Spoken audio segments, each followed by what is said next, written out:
ওয়ালাইকুম শেখ। ওয়ালাইকুম আসসালাম ওয়া রাহমাতুল্লাহি ওয়া বারাকাতুহু। আমি আমেরিকা জি, থেকে বলছি।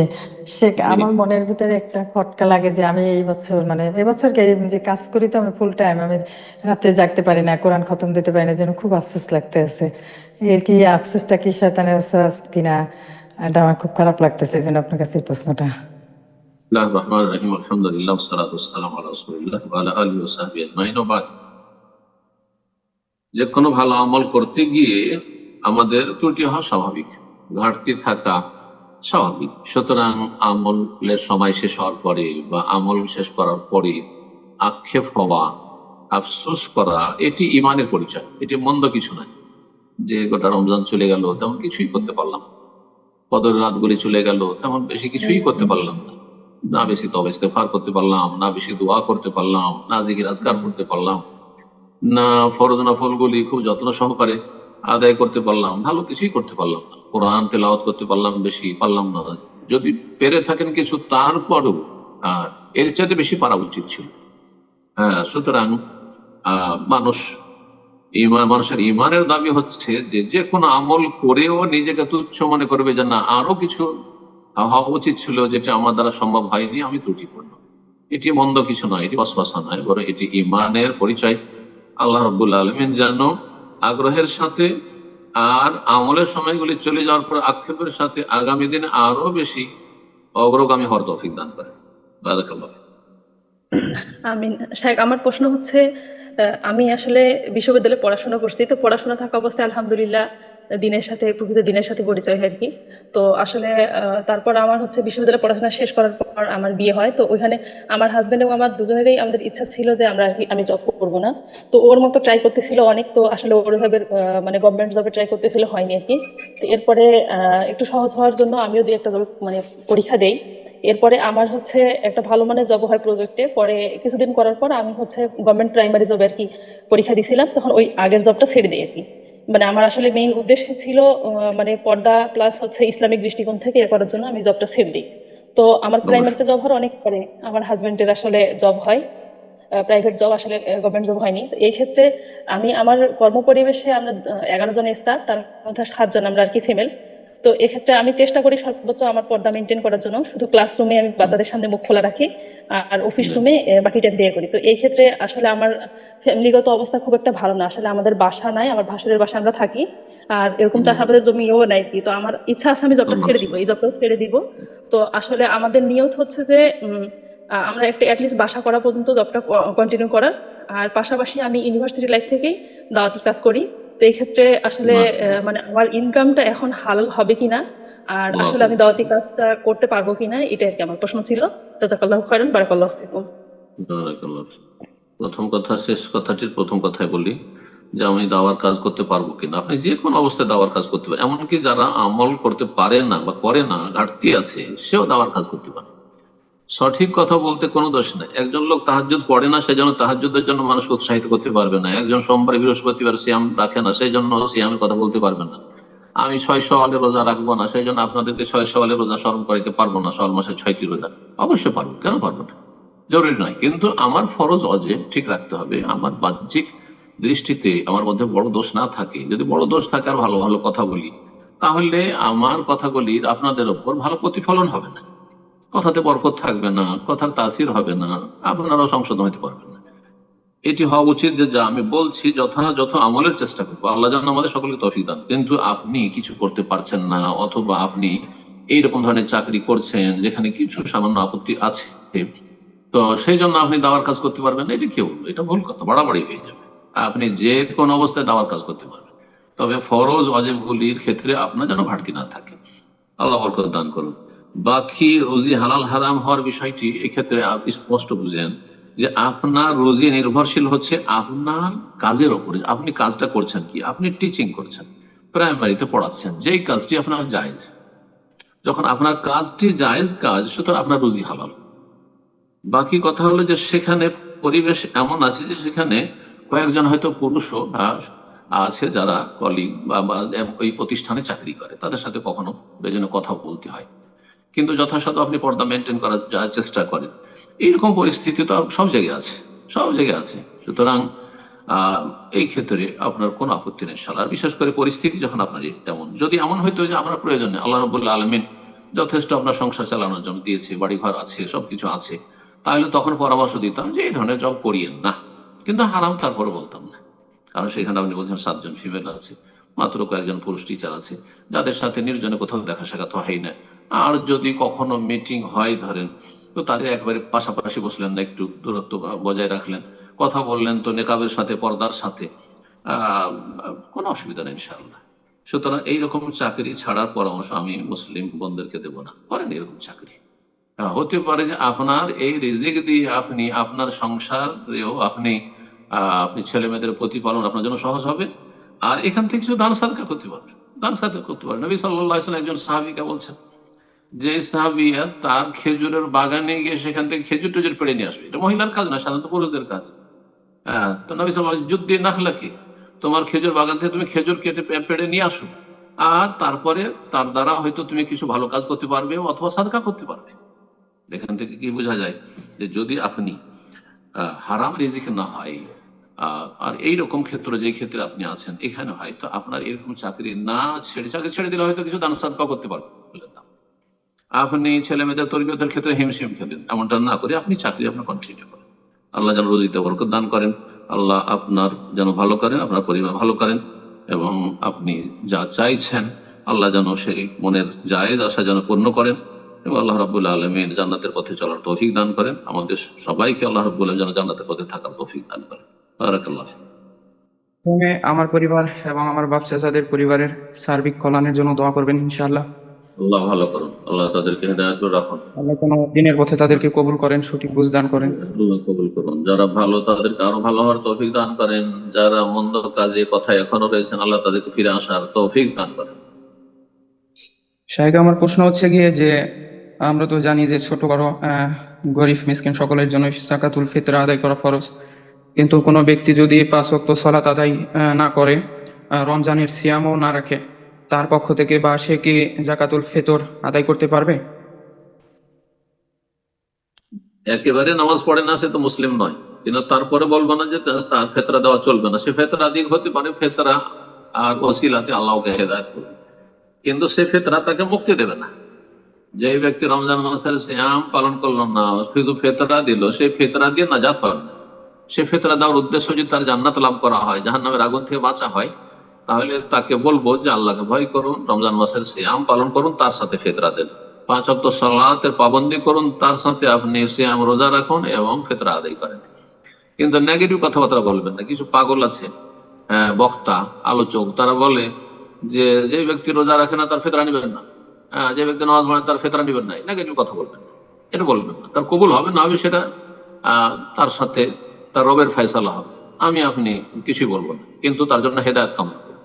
এতটুকু শুধু বলবো যে আপনি যদি আপনার ফেতরা ফলাফল পেতে চান, আপনার দান সাদকার ফলাফল পেতে চান, তাহলে তার চাইতে গুরুত্বপূর্ণ যেগুলি ফরজ সেগুলি আগে আপনি সুন্দরভাবে পালন করুন। রমজান মাসের সিয়াম পালন করুন, 5 ওয়াক্ত সালাত আদায় করুন, আর তারপরে ফিতরা দেন। আল্লাহ যেন ইসলাম বুঝার এবং সেই অনুযায়ী সঠিক বুঝ অনুযায়ী আমল করার তৌফিক দান করেন। বারাকাল্লাহ। জি, আমার প্রশ্নটা ছিল যে আমরা যে কিয়ামুল লাইল করি, তো বাসায় তো পড়ি, তো বড় সূরাগুলো আমরা কোরআন থেকে পড়ি, এবং আমি বিশেষ করে ফোন নিয়ে ফোন থেকে মানে দেখি। তো আমার এক বোনের প্রশ্ন ছিল যে উনি কোরআন থেকে পড়েন এবং ডান হাতটা তো বাঁধা থাকে এবং বাম হাতে কোরআনটা নেন, তো এই পৃষ্ঠা যখন উল্টাতে হবে তখন কি ডান হাতটা ইউজ করা যাবে? এই যে যখন কোরআনের পেজটা উল্টাবেন তখন এটা নাকি করা যায় না ডান হাতটা। কোরআনে কারীম যখন দেখে তেলাওয়াত করবেন, প্রথম কথা কোরআনে কারীম দেখে তেলাওয়াত করা, মোবাইল দেখে তেলাওয়াত করা, এই ক্ষেত্রে আমি বলবো যে মোবাইল চাইতে কোরআনে কারীম মুসহাফ দেখে তেলাওয়াত করা বেশি উত্তম, আর দেখে তেলাওয়াতের চাইতে মুখস্থ তেলাওয়াত বেশি উত্তম, বরং সেটি হচ্ছে সুন্নাহ। শুধুমাত্র জায়েজ হচ্ছে দেখে পড়া, তাও সুন্নত সালাতে, তারাবিতে, কিয়ামুল লাইলে, ফরজ সালাতে জায়েজ নয় কোরআন দেখে পড়া। কারণ মোবাইল দেখে পড়ার ক্ষেত্রে অনেক সময় তাতে কোনো নোটিফিকেশন আসতে পারে, মেসেজ আসতে পারে, আরো কিছু হতে পারে, হঠাৎ করে অফ হয়ে যেতে পারে, ডিভাইস এটি। আর কোরআনে কারীম হচ্ছে মুসহাফ, কোরআন কারীমকে আপনি মুসহাফ বলতে পারবেন, কিন্তু আপনি যে মোবাইলে কোরআন কারীমের যে অ্যাপস আছে সেটাকে মুসহাফ বলতে পারবেন না। জি। হ্যাঁ, যে আপনার মোবাইল হচ্ছে মুসহাফ হয়ে গেছে না। সুতরাং কোরআন কারীমের কপি মুসহাফ ধরে তেলাওয়াত করাটা হচ্ছে একটি ইবাদত, এটি বেশি গুরুত্বপূর্ণ। জি, এই জন্য পরামর্শ দেবো যে কোরআন যদি দেখেই পড়তে হয় তো কোরআনের কপি দেখে পড়বেন। জি। আর এই ক্ষেত্রে হাত বাঁধার বিষয়টি, হাত বাঁধা হচ্ছে সুন্নাত, কোনো ফরজ কাজ না। সুতরাং এক হাত বেঁধে আছেন, এক হাতে কোরআন কারীমের কপি ধরে আছে, মুসাফ ধরে আছেন, কোনো অসুবিধা নেই। যখন পাতা উল্টাচ্ছেন তখন হাত ছেড়ে দিতে হচ্ছে, তাও কোনো অসুবিধা নেই, জায়েজ রয়েছে। এমন কোনো ফরজ কাজ ছিল না যেটি ছেড়ে দিয়েছেন সেই জন্য গুনাহগার হন। আল্লাহ তাআলা। আলহামদুলিল্লাহ। কদরের রাত্রে আমরা রাত জাগলে ঘুমানোর যে দোয়াটা, ওটা কি পড়া যাবে? পড়লে কখন পড়তে দোয়াটি হবে? কোন দোয়া? ঘুমানোর যে দোয়াটা, সেটা তো আমরা রাত জাগলে কি আমরা ঘুমানোর দোয়াটা পড়তে পারবো? মানে আল্লাহ ইসমিকা মুতাওয়াহিয়াইটি? জি জি, এটা তারপরে ইখলাস, ফালাক, নাস, আয়াতুল কুরসি, তারপরে না, তো এটা তো আর জেগে থাকা অবস্থায় পড়বে না, যখন ঘুমাতে যাবেন বিছানায়। এটা জি জি আওয়াইলা ফিরাশি হাদিস আছে, যখন বিছানায় যেতেন না ঘুমানোর জন্য, তো আপনি কদর রাতে ঘুমাচ্ছেন না, ফজর পড়ে ঘুমাচ্ছেন, যখন ঘুমাতে যাচ্ছেন তখন পড়বেন। ফজর পড়ে ঘুমের আগে, দিনের ঘুমও পড়া যায়। যারা নাইট ডিউটি করেন গোটা বছর হয়তো আর দিনে ঘুমান, তারা কি পড়বেন না? সেটি দিনের বেলা যখন ঘুমাতে যাবেন তখন পড়বেন, ঘুমের সাথে সম্পৃক্ত। আর সূরা ইখলাস, ফালাক, নাস ওইরকম, এগুলো আজকারুন নওম, ঘুমের আগের জিকির আজকার যেগুলি সেগুলি ঘুমের আগে পড়বেন। যেগুলো রাতের জিকির আজকার রাতে পড়বেন। যেমন সূরা বাকারার শেষ দুটি আয়াতের ক্ষেত্রে রয়েছে জেগে থাকেন আর ঘুমিয়ে যান। মান কারা আয়াতাইনে মিন আখির সূরাতিল বাকারা ফি লাইলাতিন, রাতে। এর ঘুমের সাথে কোনো সম্পর্ক নেই। আমানা রাসূল থেকে পড়া কাফাতাম, এইটি রাত্রে পড়বেন জেগে থাকবে। কিন্তু যেগুলি ঘুমের জিকির যখন ঘুমাতে যাবেন তখন পড়বেন, সেটি দিনে হোক অথবা রাতে হোক।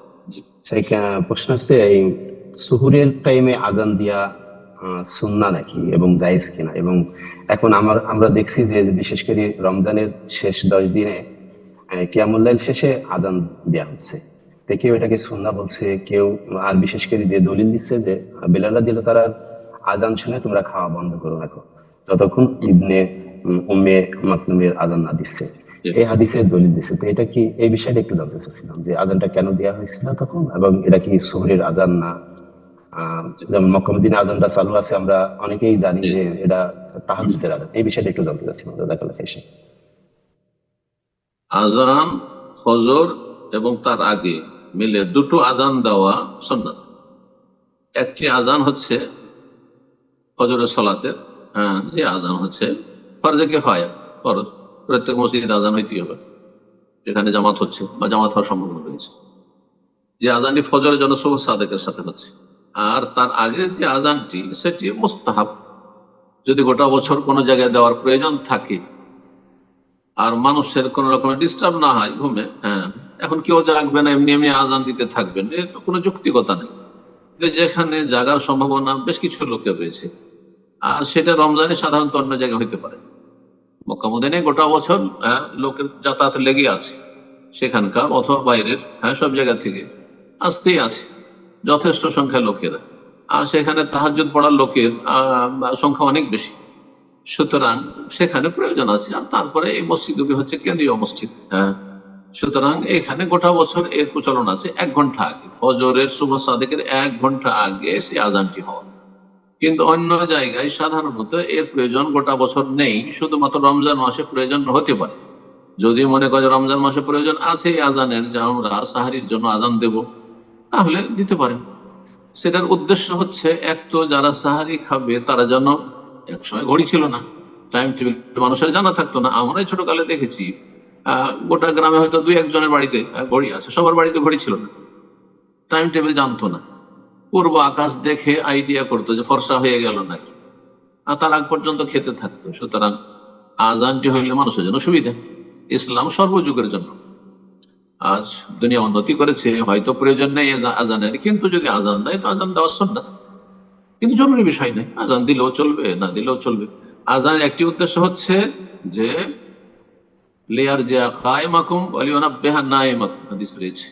যারা তোমাদের তাহাজ্জুদ পড়ছে তাদেরকে ফেরানো, যে তাহাজ্জুদ বা কিয়ামুল লাইল ছাড়ো, এখন সাহারি খাও, রোজা রাখবে।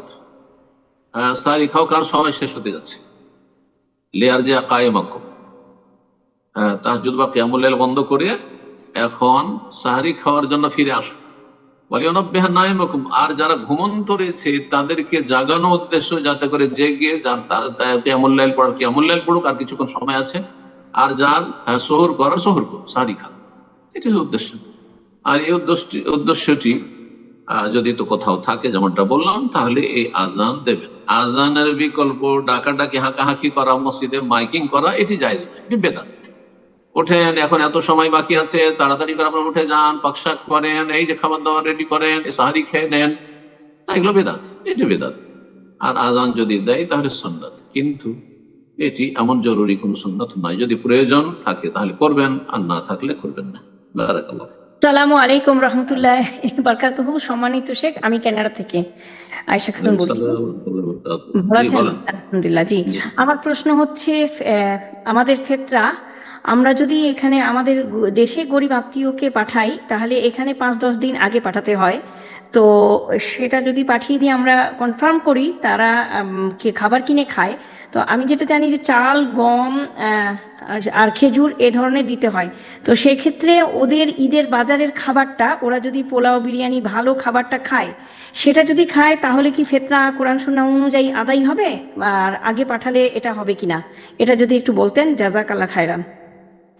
ফেতরা দিতে হবে খাদ্যদ্রব্য থেকে, যেটা এই নয় যে মাঝে মধ্যে কেউ খায়, এটি সেই খাদ্যদ্রব্য না। মাঝে মধ্যে সেমই খায়, এখন কেউ যদি সেমই দিয়ে ফেতরা দেয়, চায়ে চিনি খায়, কেউ কেউ অন্য কিছুতেও চিনি খায়, পায়েস করে চিনি দিয়ে, সেই জন্য চিনি দিয়ে আমি দেবো 3 কেজি 2.5 কেজি এক্সট্রা চিনি দেবো, তা ফেতরা আদায় হবে না। এমন খাদ্যদ্রব্য যেটা মানুষের খাদ্যদ্রব্য বলা হয়, যেটা খেয়ে দিয়ে মানুষ মাসকে মাস, বছর বছর, সারা জীবন বাঁচে। ধরেন যেমনটা বললাম, চাউল, আর তারপরে গম, জব, খেজুর খেয়ে সারা জীবন মানুষ বাঁচতে পারবে, কিশমিশও খেয়ে বাঁচতে পারে, নবী সাল্লাল্লাহু আলাইহি ওয়াসাল্লামের জামানায় ছিল। এই ধরনের খাবারগুলি, এগুলো দিতে পারে। এখন আচ্ছা, তারপরে আরেকটি বিষয়, যেহেতু প্রশ্নে এইভাবে করেছেন যে ঈদের খাবার পোলাও, এখন কেউ যদি পোলাও পাকিয়ে খায়, বিরিয়ানি পাকিয়ে খাওয়ায়, বলছেন আমি ওই ফেতরার টাকা দিয়ে বিরিয়ানি পাকিয়ে গ্রামের লোককে খাওয়াবো, না, ফেতরা আদায় হবে না। ফেতরা আদায় হবে না, সে এক সা দিল না। এভাবে দিতে বলা হয়। আপনি শুকনো দিয়ে দেন 1 সা, তারপরে সে বিরিয়ানি খাবে না, পোলাও খাবে না, সাদা ভাত খাবে না, সে বিক্রি করবে, তার প্রয়োজন যেটা আছে সেটা করবে। অনেকে করে কি, আমি দেখেছি, আর একটি কথা এখানে বলেন, অনেকে করে কি, সব ককটেল, ওতে কিছু চাউল দিয়ে দেয়, চিনি গুঁড়ার চাউল, আবার একটা তেল দিয়ে দিল, দিয়ে দিল 2-4-5 লিটার তেল দিয়ে দিল কিছু, আর তারপরে তাতে কিছু সেমই দিল, তাতে আর কিছু দিল, কিছু মশলা দিল। না না না, এগুলো বেদাত, এগুলো কে করতে বলেছে আপনাকে? না না, এগুলো আপনার দায়িত্ব নেই। আপনার দায়িত্ব হচ্ছে আমি খাদ্যদ্রব্য দেব। জি, বারাকাল্লাহ। জাকাতুল ফিতর বলে দেবেন না, আমি কথাটি আরো ক্লিয়ার করি। আপনি তেল দেবেন, আপনি মশলা দেবেন, আপনি আর কিছু দেবেন, চিনি দেবেন, এই সিমই দিবেন, সেটা আপনি সাদাকা হিসাবে দিতে পারেন। আর ফিতরা আলাদা দিয়ে দিতে হবে 1 সা, বুঝছেন না? কিন্তু তাতে কিছু কিছু করে ভাগ করে আধা কিলো করে আমি 3 কিলো জুটিয়ে দিলাম, এটা জায়েজ নয়। জি, জি ওস্তাদ, আমি যতটুকু বোনের প্রশ্ন থেকে বুঝলাম, উনি হয়তো এটা বলতে চাচ্ছেন যে তারা খাদ্য কিনে খায়, এই জন্য তাদেরকে ফেতরা দেওয়া যাবে কিনা। বোন কি এটাই মেনশন করলেন কিনা যে উনি টাকা কিনে খায়, কিন্তু সচ্ছল। আজকাল তো সবাই কিনে খায়। কে কিনে খায়? গৃহস্থ কিনে খাচ্ছে। আমি দেশে গিয়ে এখন কয়েক বছর থেকে দেখছি, যারা বড় বড় জমি জায়গাওয়ালা গৃহস্থ মানুষ, তারা নিজের ধানগুলি সব বিক্রি করে দিচ্ছে, আর তারপরে সে চাল, ফ্রেশ চাল, ভালো চাল, বাসমতি চাল কিনে খাচ্ছে। জাকাত ফিতর দেবেন নাকি? ওটাই জায়েজ নয়। সৌদি আরব সবাই কিনে খায়, আমির গরিব সবাই কিনে খায়, কোনো চাষাবাদ হয়নি। ফোকারা মাসাকিন, তোমাতুল মাসাকিন, মিসকিনকে ফেতরা দিতে হবে। ফেতরা মসজিদ মাদ্রাসায় নাই, ফেতরা দিতে হবে মিসকিন, অভাবী, দরিদ্রদের। জি, আমি একটু স্পষ্ট করার জন্য আসলে আমি জিজ্ঞাসা করতে চাচ্ছি, যদি এরকমটা বলে যে সে খাদ্য কিনে খাবে, সেই বলে কি আমি তাকে টাকা দিতে পারবো? না, টাকা দিতে পারবেন না। জি, টাকা দিয়ে আপনি খাদ্যদ্রব্য দেবেন, আর তারপরে ধরুন উনি যদি মনে করেন যে আমি এত চাউল রাখবো না, আমি বিক্রি করে অন্য কাজ হবে, সেটা তার করবো। কিন্তু আমার যেটা ফরজ, সেটা হচ্ছে সা হচ্ছে খাদ্যদ্রব্যের একটা কাঠার মাপ, পাত্রের মাপ, যে সেটা কোনো টাকা পয়সা নেই, সুতরাং টাকা পয়সাতে নিয়ে যেতে পারবে না সেটা। তবে আরেকটি কথা এখানে ক্লিয়ার করে দিই, এখান থেকে যে কানাডা থেকে কোন বলছেন যখন পাঠাবেন তখন এখান থেকে চাউল পাঠাবার প্রয়োজন নেই, টাকা দেবে একজন ওকিলকে, মানে দায়িত্বশীলকে, আর ওকে বলবে যে এতজনের ফেতরা কিনে তুমি বিতরণ করে দাও, এতজনের ফেতরা চাউল বা গম বা যে খাদ্যদ্রব্য সেখানে আছে খরিদ করে বিতরণ করে দাও, এটা করবে। এটা টাকা দিয়ে ফেতরা আদায় হলো না, টাকা দিয়ে ফেতরা কেনার জন্য কাউকে ওকিল বানানো হলো। শাইখ আমার মায়ের জন্য একটু দোয়া করবেন, বিশেষ করে এই নসিহার জন্য। শাইখ আপনার কাছে একটু প্রশ্ন করা, যে প্রচলিত যে সমাজ ব্যবস্থা থেকে এই মিথ্যাচার আমার ফ্যামিলির মধ্যে চলছে শাইখ, এবং এই ফ্যামিলির এই মিথ্যাচার এবং গীবত প্রতিনিয়ত চলছে। যখনই আমার মাকে আমি কোরআন সুন্নাহর আলোকে কিছু বোঝাতে চাই, উনি আমার উপরে শাইখ অনেক কঠোর এবং খারাপ আচরণ করেন, এবং এমতো অবস্থায় শাইখ আমিও এক ভুলভ্রান্তি করে ফেলি শাইখ। এমতো অবস্থায় শাইখ আমার করণীয় কি, একটু আমাকে নসিহত করবেন, আমার মার জন্য নসিহত করবেন শাইখ। জাযাকাল্লাহু খাইর। প্রথম কথা, মা বাবা যে বিভিন্ন স্তরে কত কষ্ট করে আমাদের প্রতিপালন করেছেন এ কথা কখনো ভুলবেন না। আপনার সাথে কিছু খারাপ আচরণ করছে, দুর্ব্যবহার করছে, অবিচার অন্যায় করছে, সেই জন্য সব ভুলে যাবেন, মোটেই ভুলবেন না, সব সময় সেগুলি মনে রাখার চেষ্টা করুন। 2 নম্বর কথা, আপনি সব সময় তারা যদি অন্যায় কথা বলে, কষ্ট দেয়, তাতে আপনি নীরব থাকার চেষ্টা করবেন, প্রতি উত্তর করবেন না, কারণ প্রতি উত্তর করলেই মানুষের কথা বাড়বে, তখন আর নিজেকে হয়তো সামলিয়ে রাখতে পারবেন না, কন্ট্রোলের বাইরে চলে যাবে আপনার জবান, এমনটা নয়। তারপরে যে বলবো যে কখনো যদি কোনো কথা হয়ে গিয়ে থাকে, যখন হয়ে গেছে কোনো কথা বেয়াদবি করে ফেলেছেন মায়ের সাথে, তাহলে আল্লাহর কাছে ক্ষমা চাইবেন, মায়ের কাছে ক্ষমা চেয়ে নেবেন। মা বাবা যদি জালেম হন, আল্লাহ তাদের বিচার করবেন, কিন্তু আপনি তার জন্য প্রতিক্রিয়া দেখাতে পারবেন না। হ্যাঁ, আপনি তার জন্য প্রতিক্রিয়া দেখাবেন, তারা কিছু কষ্ট পাক আপনার কথায়, কাজে, মানসিক বা পারিবারিক কোন কষ্ট বা আর্থিক কষ্ট, এমনটা নয়। আমার সাথে খারাপ ব্যবহার করছে সেজন্য আমি খরচ খরচা দেবো, আমার সাথে খারাপ ব্যবহার করছে, কষ্ট দিচ্ছে, সুতরাং আমি তাদের কথা বলবো না, আর কথা বললে আমি ভালোভাবে হাসি মুখে কথা বলবো না, আর সম্মানের সাথে কথা বলবো না, মোটেই জায়েজ নয়। হ্যাঁ, আপনি কেন গুনাহগার হবেন, তারা গুনাহগার সেজন্য আপনি গুনাহগার হবেন না। আল্লাহ রাব্বুল আলামিন বেঁচে থাকার তৌফিক দান করেন। আপনাকে 3টি পদক্ষেপ বললাম, যে মনে রাখবেন এবং আল্লাহর কাছে সাহায্য চাইবেন। আর তারপরে আম্বিয়া রাসূলগণকে তাদের প্রিয়জনরা কত কষ্ট দিয়েছে, চিন্তা করুন যে নবী রাসূলদের স্ত্রীরা কাফের থেকেছে, নূহ আলাইহিস সালাম, লূত আলাইহিস সালাম, কাফের স্ত্রী, কতটা কষ্ট না হইতে পারে বলেন তো? মানসিক, পারিবারিক কত কষ্ট হইতে পারে একজন মানুষের স্ত্রী যদি কাফের হয়, তাহলে নাস্তিক হয়, আল্লাহর দুশমন হয়, মুশরিক হয়। চিন্তা করুন আপনি, ছেলে কাফের, কত কষ্ট হইতে পারে। আপন চাচা আবু লাহাব, কট্টর শত্রু, কাফের, প্রতিবেশী একবারে। চিন্তা করুন কত কষ্ট হইতে পারে। এই যে রাসূলুল্লাহ সাল্লাল্লাহু আলাইহি ওয়াসাল্লাম বলেছেন, ইয়ারহামুল্লাহু মুসা, আল্লাহ যেন রহম করেন মুসা আলাইহিস সালামের উপর। লাকাদ উযিয়া বিআকসারা মিন হাযা বা মিন যালিক, আমাকে যা কষ্ট দেওয়া হচ্ছে তার চেয়ে বেশি তাকে কষ্ট দেওয়া হয়েছে। ফাসাবারা, কিন্তু তিনি সবর করেছেন, ধৈর্য ধারণ করেছেন, সবসময় ধৈর্য ধারণ করেন। ওয়াতাওয়াসাউ বিসসবর, নিজে ধৈর্য ধরবেন, নিজের স্ত্রীকে, নিজের ছেলেমেয়েরা বড় হতে যাচ্ছে তাদেরকে ধৈর্য ধারণ করতে বলবেন। হ্যাঁ জি, ধৈর্য ধরতে হবে। এটি সফলতার 4র্থ স্তর। এলমের সাথে ঈমান, নেক আমল, দাওয়াত এবং সবর। তো সবর করা অত্যন্ত জরুরি জান্নাতি হওয়ার জন্য। আল্লাহ যেন ধৈর্যশীল হওয়ার তৌফিক দান করেন।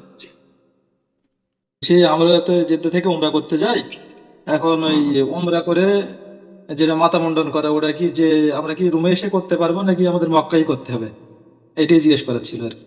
মাথা মুন্ডন যদি মক্কাতে করে নেন, হারামের ভিতরে, হুদুদ হারামের ভিতরে, এটি হচ্ছে উত্তম, এটি হচ্ছে সুন্নাত, ফরজ নয়। কিন্তু যদি বিশেষ কারণে আপনি চলে আসলেন, কিন্তু এহরামের অবস্থায় থাকতে হবে, এহরাম খুলে মক্কাতে খুলে দিচ্ছেন আর এসে মাথা মুন্ডন করছেন বা চুল কাটছেন, এটা জায়েজ নাই। যতক্ষণ মাথা মুন্ডন বা চুল ছোট করা না হবে ততক্ষণ এহরাম খুলতে পারবেন না, কিন্তু এহরাম পরিপন্থী কাজ করতে পারবেন না, কারণ এখন কাজ শেষ হয়নি আপনার। হ্যাঁ, উমরার শেষ কাজ আপনার মাথা মুন্ডন বা চুল ছোট করা আছে, বুঝতে পেরেছেন? কেউ যদি ভুলে গিয়ে চলে আসে বা অজ্ঞতার কারণে মাসলা জানছিল না, চলে আসছে, তাহলে এসে এহরামের কাপড় যদি পরে থাকে তো পরে আছে, আর যদি এহরামের কাপড় খুলে তাড়াতাড়ি করে এহরামের কাপড় পরবে, আর মাসলা যেহেতু জানা ছিল না, এহরামের কাপড়টা পরে তারপরে চুল ছোট করবে। জি, জেদ্দায়। কিন্তু ইচ্ছা করে আপনি চলে আসবেন জেদ্দায়, যে চলো জেদ্দায় গিয়ে চুল ছোট করে নেবো, এমনটা করবেন না, এটা সুন্নতের খেলাফ কাজ। বারাকাল্লাহ। প্রশ্ন হচ্ছে যে কোরআনে তো আমরা বিভিন্ন জায়গায় আল্লাহ তাআলার হাত পা মুখ এসবের মানে বর্ণনা পেয়েছি, তো এটা কি আসলে আমরা কি সেগুলোকে অঙ্গ প্রত্যঙ্গ বলে মানে বলতে পারি, বা এটাকে মানে না, আসলে অতিরিক্ত অঙ্গ বলবেন প্রত্যঙ্গ না। যারা বলে এটা কি ভুল? অঙ্গ, অঙ্গ শব্দ কোরআন হাদিসে আসেনি, যেটা আসেনি সেটা বলার অধিকার নেই আমার আপনার, সেটি গুমরাহি। বুঝা গেছে? অঙ্গ প্রত্যঙ্গ আপনার আমার ক্ষেত্রে হ্যাঁ বলতে পারেন, কিন্তু রবের ক্ষেত্রে যা আসেনি তা বলবেন না। যেখানে কোরআন হাদিস নীরব, আপনি নীরব। যেখানে থেমে গেছে কোরআন হাদিস, আপনিও থেমে যাবেন।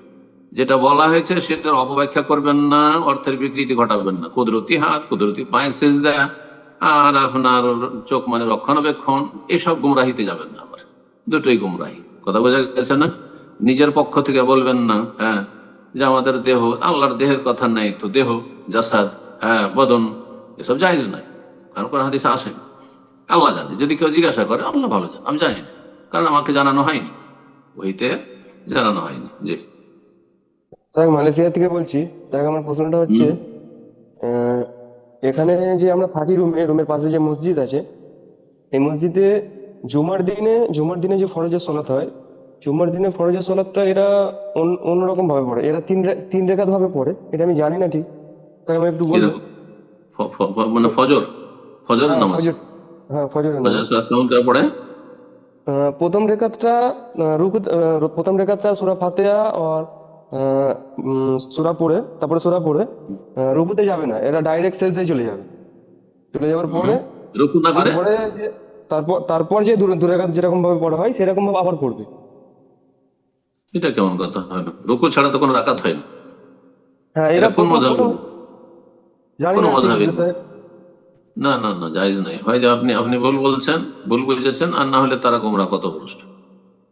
না এমন স্যার, আমি কোন দুবার নামাজই নেই, এমন কোন নামাজ নেই যে নামাজে রুকু নেই, একমাত্র জানাজার নামাজ ছাড়া। রুকু সিজদা জানাজার সালাতে নেই। বাকি নামাজের এক রাকাত মানে তাতে রুকু আছে একটি, সিজদা আছে দুটি। বোঝা গেছে না? রুকু সিজদা ছাড়া কোনো রাকাত হয় না। আল্লাহ তাআলা আলাম। আর স্যার, আল্লাহ আমি ওই জানেন। নামাজটা শুক্রবারের যে ফরজ নামাজ, সেটা আমি ঘরেই পড়লে আমার বেটার হবে। না, ওইভাবে তো নামাজ হবেই না। আপনি যেভাবে বলছেন, যদি এমনটা হয় যে প্রথম রাকাতে রুকু করলো না, কেরাত করলো, আর তারপরে সিজদায় চলে গেল, তারপরে উঠে দ্বিতীয় রাকাত আর তৃতীয় রাকাত পড়ছে, জায়েজ না। হ্যাঁ, আমি জানি যে সাফিরা, মালয়েশিয়া ইন্দোনেশিয়াতে সাফি অধ্যুষিত দেশ, সাফিরা কুনুত করে, গোটা বছর তারা কুনুত করে। আপনার সাউথ ইন্ডিয়ানদের মতো কেরালা বা আপনার শ্রীলঙ্কা, মালদ্বীপ, এইসব এলাকাতে এই প্রচলনটি রয়েছে, যেটি সুন্নত নয়, বেদাত, কিন্তু তারা সুন্নত মনে করে। সেটা হচ্ছে যে ফজরের দ্বিতীয় রাকাতে রুকু থেকে উঠে তারা গোটা বছর কুনুত করতে থাকে। এটি সুন্নত, সহিহ সুন্নাহ দ্বারা প্রমাণিত নয়। তো এইটা যদি করে তো আপনি জামাতে যাবেন, আর তারা যখন কুনুত করবে আপনি নীরব থাকবেন, অথবা আমিন বললেন, যেহেতু দোয়াই করছে, কিন্তু বেদাতি দোয়া করছে, বেদাতি তরিকা। বুঝতে পারছেন?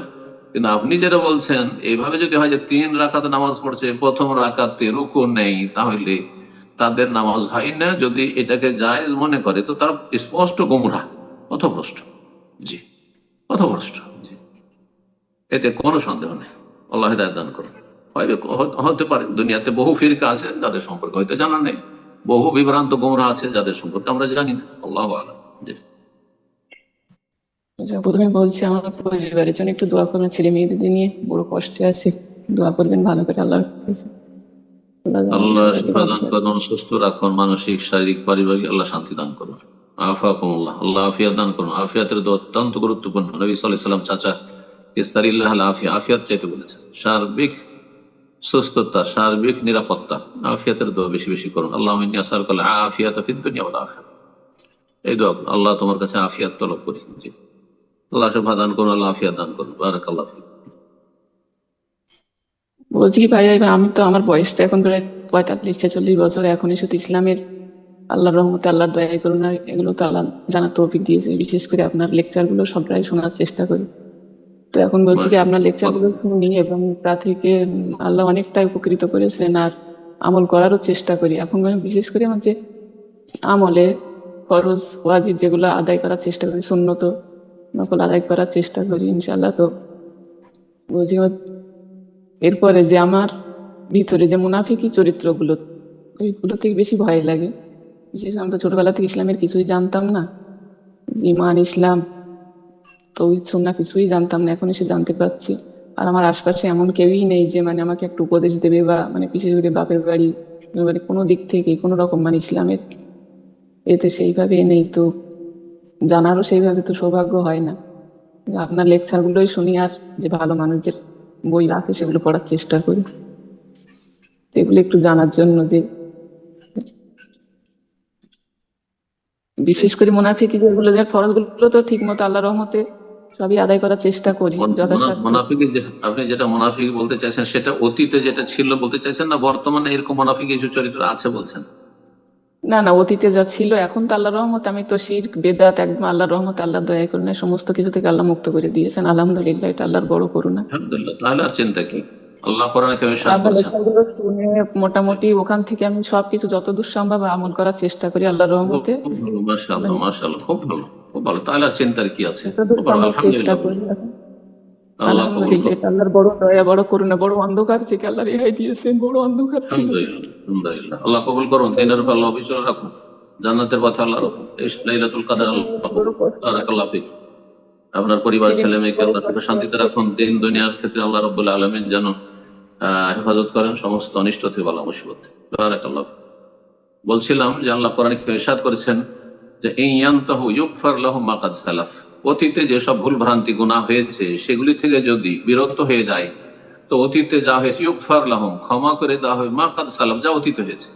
অতীতে যদি মুনাফিকও থেকে থাকে, এমনকি নাস্তিকতাও থেকে থাকে, মাজার পূজাও থেকে থাকে, অতীতে যে কোনো রকম গুমরাহি আর পাপ হোক না কেন সব মাফ করে দেওয়া হবে যদি পাপ মুক্ত হয়ে যায়। ইয়ানতাহু কুল্লিল্লাযিন, তাও কাফেরদের ক্ষেত্রে আল্লাহ বলছেন যে হে নবী এমনকি কাফেরদেরকে বলে দাও, এই এখনো যদি তারা তাদের কুফরি থেকে বিরত হয়ে যায়, তাদের অন্যায় থেকে সীমা লঙ্ঘন থেকে বিরত হয়ে, আল্লাহ দ্রোহিতা থেকে বিরত হয়ে যায়, ইউগফার লাহুম মা কাদ সালাফ, অতীতে যা সব আল্লাহ মাফ করে দিবেন, সব মাফ করে দিবেন। শুধু অতীত নিয়ে চিন্তা করার কোনো প্রয়োজন নেই। আপনি খালেস অন্তরে তওবা করেছেন আর আপনি সংশোধন হয়ে চলে এসেছেন, আলহামদুলিল্লাহ, শুকরিয়া আদায় করেন। আপনি পাপের জীবন থেকে পরিষ্কার পরিচ্ছন্ন হয়ে চলে এসেছেন, আপনি এখন আমল বাড়ান, এলেম বাড়ান এবং আমল বাড়ান, ফরজ ওয়াজিবে যেন কোনো ঘাটতি না থাকে, আর আপনার জানা মতে জীবনে কোনো কাবিরা গুনাহ না থাকে, আর তারপরে সুন্নত নফল বেশি বেশি বাড়ান, অপছন্দনীয় বা সন্দেহের কথা কাজ থেকে বেঁচে থাকেন। এমন কোনো কাজ করবেন না যেটাতে সন্দেহ হচ্ছে হালাল হবে না হারাম হবে, জায়েজ হবে না নাজায়েজ হবে, সন্দেহের ভিত্তিতে আপনি কোনো কাজ করবেন না। যেটি সম্পর্কে আপনি নিশ্চিত যেটা জায়েজ সেটাই করবেন, এবং বেশি জায়েজ কাজে যাবেন না, উত্তম কাজ করার চেষ্টা করবেন, ভালো কাজের সময়কে লাগাবার চেষ্টা করবেন। আল্লাহ তৌফিক দান করুন। আল্লাহ রাব্বুল আলামিনের কাছে আপনি আশ্বস্ত হন, হ্যাঁ, আল্লাহ রাব্বুল আলামিনের রহমতের আশাবাদী হন, এবং আল্লাহর রহমত থেকে নিরাশ হতাশ হবেন না। জি, আর আপনি কখনো অতীত নিয়ে চিন্তা করবেন না। আল্লাহ রাব্বুল আলামিন গফুরুর রহিম। আল্লাহ রাব্বুল আলামিন আপনাকে সম্মানিত করেছেন যে আলহামদুলিল্লাহ আল্লাহ আপনাকে হেদায়েত দান করেছেন। বহু মানুষের মধ্যে থেকে আল্লাহ রাব্বুল আলামিন যে আপনাকে মনোনীত করেছেন, বাছাই করেছেন, আপনাকে আপনার পরিবারকে যে হেদায়েত নসিব করেছেন, অথচ প্রতিকূল অবস্থা চারিদিকে এমন কেউ নেই যে দিনের কাজে সহযোগিতা করবে। আল্লাহ শুকরিয়া আদায় করে। এরকম ভাই বোন যারাই রয়েছেন পশ্চিমে পূর্বে যেখানে রয়েছেন, প্রতিকূল অবস্থায় ঈমান ইসলাম পালন করছেন, আল্লাহ তাদের জন্য আরো বেশি মহাপুরস্কার রেখেছেন, আমাদের চাইতে বেশি। যারা সৌদি আরবে আছেন, মুসলিম সমাজে বসবাস করছেন, হ্যাঁ, ঈমান ইসলাম এখানে রক্ষা করা খুব সহজ, আর অন্য জায়গায় অনেক কঠিন, আমার চাইতে আপনারা বেশি ফজিলত পাবেন ইনশাআল্লাহ। আল্লাহ রাব্বুল আলামিন যেন কবুল করেন, তৌফিক দান করেন। বারাকাল্লাহু ফিক। রমজান মাসের আমরা সিয়ামের 5টি পর্ব মোটামুটি আলোচনা করলাম, আর তার সাথে প্রশ্ন উত্তর তো আছে, আর গোটা বছর আমাদের প্রোগ্রাম ইনশাআল্লাহ তাআলা চলতে থাকবে। আল্লাহ রাব্বুল আলামিন যেন এই প্রোগ্রামকে আমাদের দুনিয়া আখিরাতের সার্বিক কল্যাণের জন্য কবুল করেন, এবং আল্লাহ রাব্বুল আলামিন যেন নাজাতের ওসিলা হিসাবে কবুল করেন, হ্যাঁ, জান্নাতি হিসাবে কবুল আল্লাহ রাব্বুল আমাদেরকে যেন করেন। যেসব ভাই বোন আমাদের সাথে থাকছেন তাদেরকে উত্তম প্রতিদান দান করেন, এবং আল্লাহ রাব্বুল আলামিন হিদায়াতের ও জান্নাতের পথে অবিচল থাকার তৌফিক দান করেন।